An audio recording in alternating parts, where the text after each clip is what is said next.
Sir మీరు economics lecturer కదా. Economics సాధారణంగా అర్థం కాదు, సులభంగా అర్థమయ్యేది కాదు. అది అనుభవిస్తాం, అందరి జీవితంలో ఎకనామిక్స్ ఉంటుంది, కానీ తెలియదు, ఆ సూత్రాలు అవన్నీ తెలియదు. మీది కూడా మార్షల్ ఎకనామీ లాగా మీరు ఒక్కొక్కసారి అమర్త్యసేన ఎకనామీ చెప్తున్నారు, బహుమన్ థియరీ కూడా చెప్తున్నారు, ట్రికిల్ డౌన్ థియరీ కూడా చెప్తున్నారు. ఇన్ని థియరీలలో చాలా జాగ్రత్తగా, చాలా అద్భుతంగా నేనేమైనా క్వశ్చన్ వేస్తే 6 నెలలు అంటున్నాను. మళ్ళీ సమస్య కూడా మీరే మాట్లాడుతున్నారు. సార్ చూద్దాం సార్, ఇంటర్వ్యూ అయినాక మీరు కూడా చూడండి. కానీ ఇంటర్వ్యూ మనం ప్రారంభమైన 10 నిమిషాల సందర్భం మీరు ఒక మాట అన్నారు, 30,000 ఉద్యోగాలని. కల్వకుర్తి లిఫ్ట్ ఇరిగేషను వాస్తవానికి ఏ మాట కామాట అది కాంగ్రెస్, ఆనాడు ఉన్న కాంగ్రెసు చేసింది. 90% పనులు అయింది. ఒక 100 కోట్లు 500 కోట్ల పని ఉన్నది, నెంబర్ నాకు గుర్తులేదు. అది బీఆర్ఎస్ చేసింది. బీఆర్ఎస్ అకౌంట్లో ఆ రోజు వీళ్ళేమన్నారు, కేఎల్ఐ మేము పూర్తి చేసిన బీఆర్ఎస్ వాళ్ళు అన్నారు. అప్పుడు అందరూ ఏమన్నారు, ఇది కూడా ఏం చెప్పుకోవడం ఏందని మౌనంగా ఉన్న వాళ్ళు కొందరు, అన్న వాళ్ళు కొందరు. ఈ 30,000 ఉద్యోగాలు కూడా అవే. నేను మీకు మళ్ళీ ఒకసారి స్పష్టంగా చెప్తున్నా, 80,000 పుస్తకాలు చదివిన సార్ కనుక ముఖ్యమంత్రి అయితే ఈ 35,000 ఉద్యోగాలలో 3,500 ఉద్యోగాలు కూడా ఇచ్చేవాడు కాదు. రామకృష్ణారావు ఇచ్చేనిచ్చేటోడు కాదు. రాష్ట్ర ఖజానా దీనికి సహకరించదు. కాబట్టి ఏదో ఒక అడ్డం పెట్టి పొడుగు పెట్టి దాన్ని సాగదీసేటోడు. ఎలక్షన్లు వచ్చిన తర్వాత కదా లోకల్ బాడీ ఎన్నికలు, తర్వాత ఇప్పుడు ఎన్నికలు ఏం లేవు, ఇక పార్లమెంట్ ఎన్నికలు కూడా అయిపోయినాయి. కాబట్టి రేపు మళ్ళా 5 సంవత్సరాల తర్వాత ఎన్నికల సందర్భంలో ఇవన్నీ కట్టగట్టి చూసేటోడు. తర్వాత ఏంటంటే ఈ ప్రజాపాలనలో జిమ్మికులకు తావలేదు.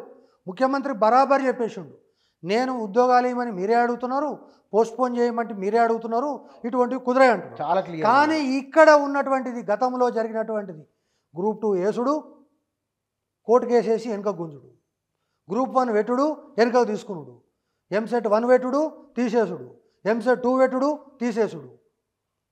మీరు చూసారు కదా పబ్లిక్ సర్వీస్ కమిషన్ లోపల లాస్ట్కు పోయి ఒక లంబడి తండలో కొట్లాడి చేసి ఆ లంబడోలు కొట్టుకున్నటువంటి సందర్భంగా వెలుగులోకి వచ్చినటువంటి దాన్ని మేమే పట్టుకున్నామని మాట్లాడితే, తర్వాత అది బీజేపీ వాళ్ళ మీద నెట్టడానికి ప్రయత్నం చేస్తే, బీజేపీ వాళ్ళు మీ మీద నెట్టడానికి ప్రయత్నం చేస్తే, మరి ఈరోజు ఎందుకో మాట్లాడతలేరు.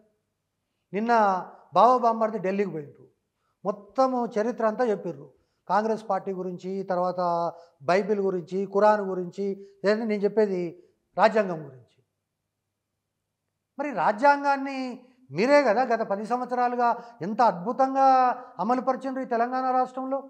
అసలు ఏ పార్టీలో గెలిచిన ఎమ్మెల్యే ఆ పార్టీలో ఉన్నాడు కదా. ఈ రోజుకు కూడా శ్రీనివాస్ యాదవ్ అనేది తెలుగుదేశంలోనే ఉన్నాడు. కాబట్టి ఇవన్నీ కూడా ప్రజలు గమనిస్తారు. అంటే మీరు అంత సెటైర్గా సెటైరు తర్వాత ఇవన్నీ నేనేం పొలిటీషియన్ కాదు, కానీ నేనేమంటున్నా వాస్తవాలు చెప్పే ప్రయత్నం చేస్తున్నా.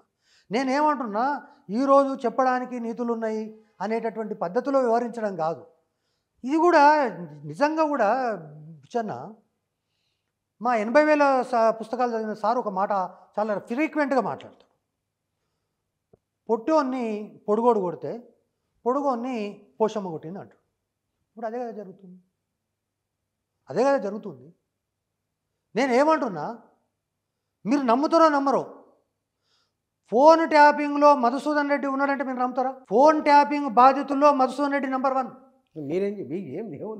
నేను మీకు చెప్తున్నా కదా, ఈరోజు ఆ ప్రభాకర్ రావు అనేటటువంటి వ్యక్తి ప్రమాణం చేయమని చెప్పండి, నేను పెద్దమ్మ గుడిలో లేదా భాగ్యలక్ష్మి టెంపుల్లో ఏ టెంపుల్ అన్నా ప్రమాణం చేస్తా, మధుసూదన్ రెడ్డి అనేటటువంటి ఒక వ్యక్తి యొక్క ఫోను ట్యాప్ చేసిండా చేయలేదా?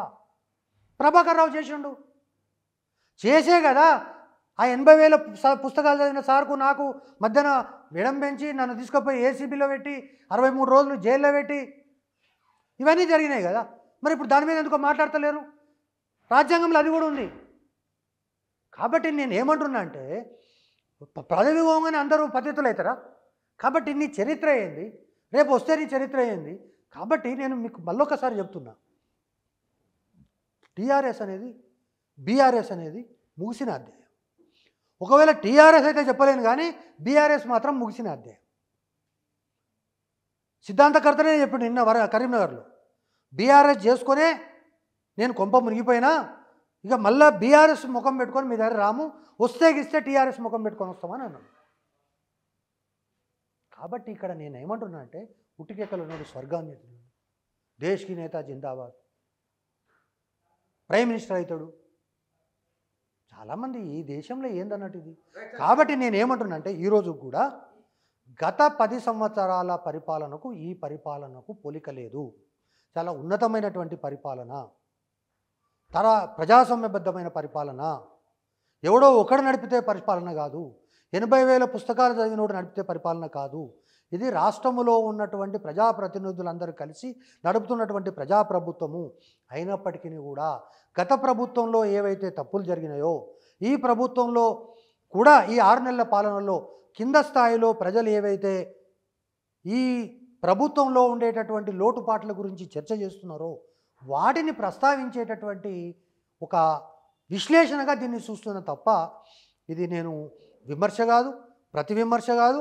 కాంగ్రెస్ పార్టీ యొక్క అధికార ప్రతినిధిగా కానీ ప్రభుత్వ ప్రతినిధిగా కానీ నేను ఈ ప్రభుత్వానికి ఒక షీల్డ్ చేసేటటువంటి కార్యక్రమం కూడా ఇది నేను అనుకుంటలేను.